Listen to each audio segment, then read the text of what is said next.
to BON News. Time now for Pole Position. James. Well, Mark, we have reported recently here on BON on the case of two brothers who had kidnapped a woman and held her for ransom so they could save their dying mother. She needed surgery costing over $2,600, money neither she nor her sons had. Their brothers were arrested, but the local police department promised to donate that money required for their mother's life-saving surgery. The story has caused plenty of debate on CNA.com. Recently did a survey carrying out a poll and asked people, how do you think the two brothers should be dealt with by the law?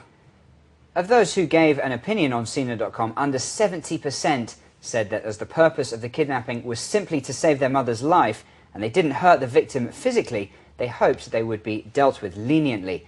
30% said they had threatened public safety, something unforgivable in their view, and the circumstances should not affect their punishment.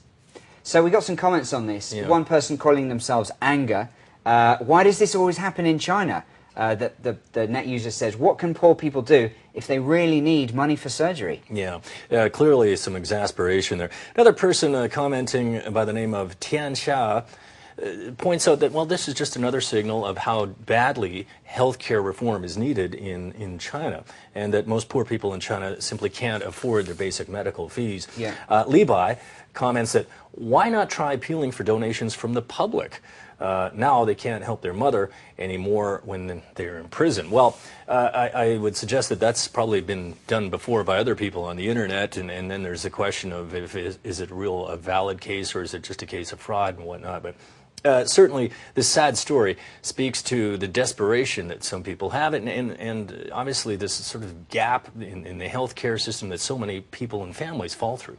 That's right, and you mentioned desperation. You can see from the pictures of the brothers when they hold the kidnapping victim, they're just completely at a loss. You know, they're just trying to save their mother's lives. They've presumably exhausted every other end, and you know, it's just basic instincts are kicking in there. And obviously, there's a happy story to this particular story with the police donating money. Sure, yeah, it's good to see, but it is more the exception than the rule, unfortunately.